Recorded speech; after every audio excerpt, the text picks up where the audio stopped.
Hello YouTube, welcome to my channel. Please subscribe.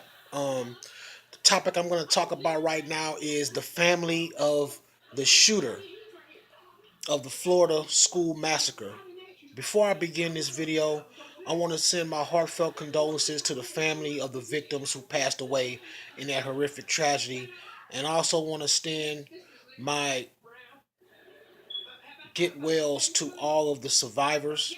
You're going to have to face difficulties about this, unfortunately, for the rest of your life.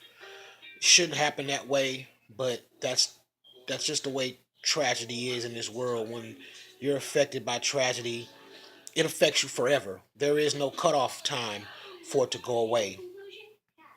And we just hope and pray that you're able to find the strength to heal and use this horrific negative point in your life as something positive and invoke change in not only your lives but the lives of others. Now, I'm not going to talk about that jackass that we have in the president's office because it's not worth it. So I'm going to pass that up, at least for right now in this video. I'm going to address the family of the shooter. When Trayvon Martin was murdered by George Zimmerman, I remember reading stories that they tried to either bring up his mother on some type of charges or she was investigated for some reason, and the father was also investigated for some reason or other. And even though they didn't have anything to do with the death of their own child, a lot of negative connotations were brought up about Trayvon Martin's life, and other people who were outside of the person who murdered him, George Zimmerman, were actually being investigated for things I still don't really not clear. So if anybody has any insight on that, please by all means make the comment below and let me know if I'm right or wrong about that. But the family that took in the Florida school shooter, I feel like they need to be held accountable. Um, First of all, the Florida school shooter wasn't a boy.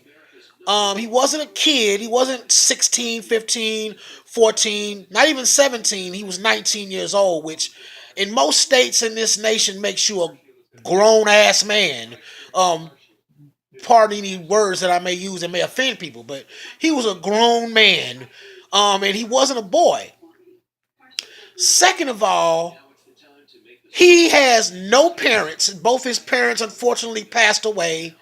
He has no house, but he owns an AR-15 assault rifle. Now, please, I'm trying to be like understanding about this, but I just don't get it. How does someone who has no house, who has no parents, who's known to be this troubled kid that they're trying to make him out to be, how does he own an AR-15 rifle legally? For one, and two, if the father or the mother or both of this adoptive family that took this shooter in weren't pro gun, how do you allow basically someone who's not kin to you at all to come into your home and live there in possession of an assault rifle that's used to kill people in wars? Um, I don't know. I think they need to be held accountable just on the simple fact of their moral aptitude. And forgive me if I'm wrong on that. If I'm living in a home and someone wants to come live with me and he's not a family member, even if he is a family member for that matter, you're not finna live with me with an AR-15. Um, that's just common sense. If you want to live in my house, you're gonna have to do one or two things.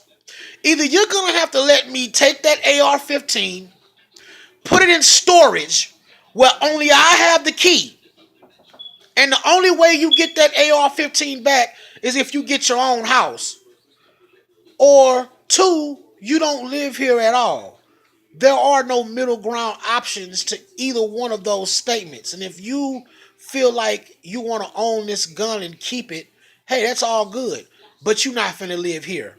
And then as soon as he would have made that decision to not live there because I'm taking his AR-15 assault rifle, I would have then called the police and let them be aware that you got a 19-year-old homeless man on the street with no place to live who has an AR-15 rifle with a loaded clip, with the propensity to possibly hurt someone.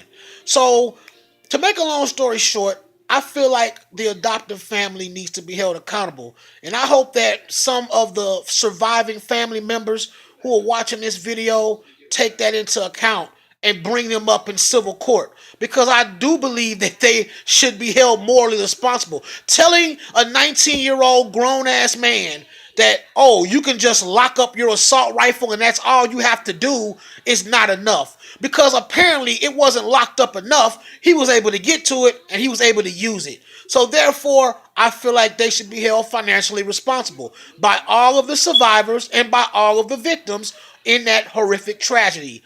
They should be held financially responsible. And this is a message directly to the family that adopted the Florida shooter. How dare you? How dare you? How dare you have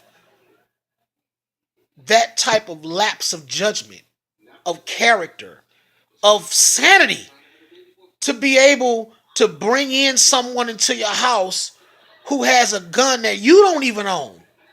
And somehow you thought that that was okay. You really need to look inside yourselves and ask yourselves, what type of people have we become? This whole GMA interview that they did on Good Morning America, where they basically tried to humanize themselves and how they were so upset and so sorry that this happened, and they had a quote unquote monster living with them. I don't know if they really said that. I read that quote in the newspaper a couple of days ago.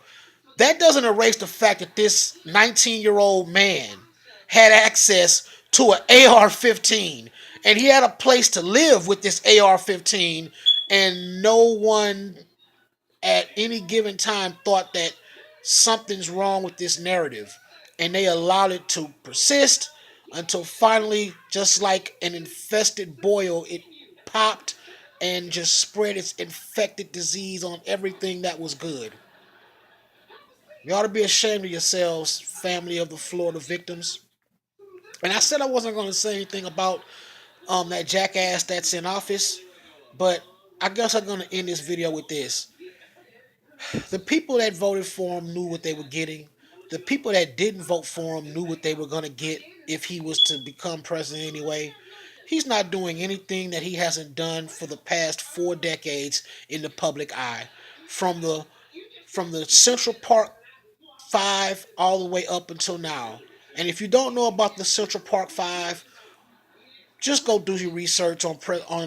I'm not gonna call him president. Just go do your research on Trump. Um, you'll see that he's the same person he's always been. So with that, I want to end this video with, once again, my condolences to the family and the victims affected by that tragedy, and everybody else should be held accountable.